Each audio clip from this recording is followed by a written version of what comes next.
करनाल में मुख्यमंत्री नैब सिंह सैनी ने महाराणा प्रताप की प्रतिमा पर माल्यार्पण किया और उन्हें श्रद्धांजलि अर्पित की। नैब सिंह सैनी ने महाराणा प्रताप को एक उच्च कोटि का देशभक्त और न्यायप्रिय शासक बताते हुए उन्होंने कहा कि आज हमें एक बार फिर उनके दिखाए हुए रास्ते पर चलने की आवश्यकता है। मीडिया से बातचीत करते हुए हुड्डा और विपक्षी पार्टियों द्वारा सरकार गिराने के सवाल पर उन्होंने कहा कि इससे कुछ होने वाला नहीं है, ये सब मुंगेरी लाल के हसीन सपने हैं। नैब सिंह सैनी ने कहा कि उन्होंने कभी काम किया ही नहीं है और जनता ने नकार दिया है, तो अब ये सत्ता में आने वाले नहीं हैं। उन्होंने कहा कि कांग्रेस जब भी सत्ता में आती है तो भ्रष्टाचार की गति बढ़ती है, लोगों को लाइनों में खड़ा कर देते हैं और उनका शोषण करते हैं। सरपंचों की नाराज़गी पर उन्होंने कहा कि कोई भी जनप्रतिनिधि उनसे नाराज़ नहीं है और वह मेरे पास आते हैं। कल भी 30 सरपंचों ने हमारी पार्टी को ज्वाइन किया है।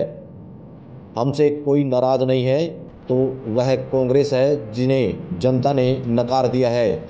आज अगर यह लोग गरीबी हटाने की बात करते हैं तो इससे बड़ी शर्म की बात नहीं है। करनाल से MS निर्मल की रिपोर्ट। प्रचार भी चल रहा है। अभी हमारी कुछ विधानसभाएं की रैलियाँ रह गई हैं और लगभग 10-11 तारीख तक हम उनको पूरा कर लेंगे। उसके बाद हमारे केंद्रीय नेताओं के प्रदेश के अंदर कार्यक्रम शुरू होंगे और लोगों में प्रदेश में एक ज़बरदस्त माहौल नरेंद्र मोदी जी के प्रति है, नरेंद्र मोदी जी की नीतियों के प्रति है। नरेंद्र मोदी जी ने जो देश को ईमानदारी से आगे बढ़ाने का काम किया है उसके प्रति है।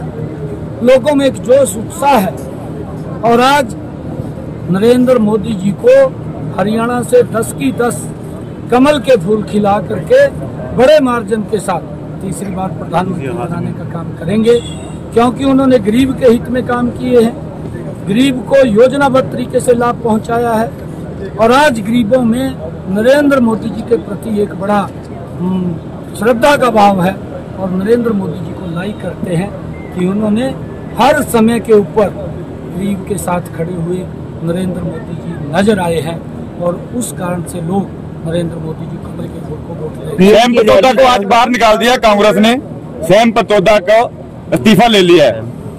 नहीं, ये तो इनका एक ड्रामा है। इनका लंबे समय तक का वो कार्यकर्ता रहा है जो इंटरनेशनल स्तर के ऊपर कांग्रेस पार्टी को लीड करता रहा है और उसने इस प्रकार के बातें जो कांग्रेस ने अंदर बैठ करके मंथन किया था, उन बातों को उसने बताया है कि ये कांग्रेस की सोच है। इस तरीके से अगर सत्ता में कांग्रेस आती है तो ये योजनाएं यहाँ लागू करने का काम करेंगे ताकि देश के अंदर अस्थिरता का माहौल पैदा हो जाए। ये कांग्रेस की सोच रही है। कांग्रेस के पास कोई विजन नहीं है, कांग्रेस के पास कोई नीति नहीं है, कांग्रेस के पास कोई नेता भी नहीं है। घमंडिया गठबंधन के लोग ये आपस में इकट्ठा हुए हैं और इकट्ठा होकर के एक दूसरे की टांग खींचने में लगे हुए हैं। आपकी सरकार गिराने का प्रयास कर रहा है। दुष्यंत चौटाला है, भूपेंद्र सिंह हुड्डा है। देखिए, इनके पास कुछ होने वाला नहीं है और ये लोग मुंगेरी लाल के सपने देखते रहते हैं। काम इन्होंने किए नहीं और जब काम इन्होंने किए नहीं तो लोगों ने इनको नकार दिया है, जनता ने इनको नकार दिया है और जब जनता ने इनको नकार दिया है तो अब ये सत्ता में आने वाले नहीं है, क्योंकि जब भी ये सत्ता के अंदर कांग्रेस पार्टी आती है भ्रष्टाचार की गति बढ़ती है, लोगों को लाइन में खड़ा कर देते हैं, लोगों का शोषण करते हैं और लोगों को प्रताड़ित करने का काम ये कांग्रेस के लोग करते हैं। अब इनकी बातों में आने वाले नहीं है, इनको नकार दिया है और आने वाले समय के अंदर ये लोकसभा की हमारी 10 की 10 लोकसभा की सीटें तो आ रही हैं, परंतु अगर आप देखेंगे ये जब सितंबर के अंदर विधानसभा के चुनाव होंगे बड़े मैंडेट के साथ तीसरी बार हरियाणा के अंदर भारतीय जनता पार्टी जिला परिषद और सरपंच नाराज चले हैं, बीजेपी के खिलाफ मोर्चा चलाया उन्होंने। कोई नाराज नहीं है, कोई भी मेरे पास सरपंच आते हैं। कल मैं सिरसा के अंदर था, 25-30 सरपंचों ने वहां पर आकर के ज्वाइन किया पार्टी। आपके चैनल्स के ऊपर चली होगी। कोई नाराज नहीं है। अगर नाराज कोई है तो कांग्रेस नाराज है और कांग्रेस इस प्रकार से पीड़ित है कि उन्होंने किया कुछ नहीं, उनको लोगों ने नकार दिया है। वो जन का विश्वास खो चुके हैं। आज लोगों का विश्वास कांग्रेस के पास नहीं है। कांग्रेस ने देश के अंदर किया क्या है? दंगे करवाने का काम किया है।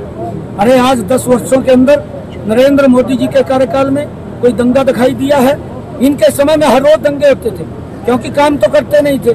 इनके पास कोई विजन तो था नहीं, और लोगों का ध्यान डाइवर्ट करने के लिए लोगों को आपस में लड़ाना, ये इनकी थ्योरी थी कि आपस में लड़ाओ, फूट डालो, राज करो। ये नीति अंग्रेजों की लेकर के चले हुए थे। अब लोग समझ चुके हैं, अब ये लोगों का विश्वास खो चुके हैं, क्योंकि इनके पास लोगों को देने के लिए कुछ नहीं है। जो लोग 55 साल 60 साल सत्ता में रहे हों और फिर भी गरीबी हटाने की बात अगर राहुल गांधी करता है, वो इनके लिए शर्मनाक है। कहते हैं आप अल्पमत में आ गए हैं, आपको नैतिकता के आधार पर इस्तीफा दे देना चाहिए। ये कौन बोल रहा है? विपक्ष।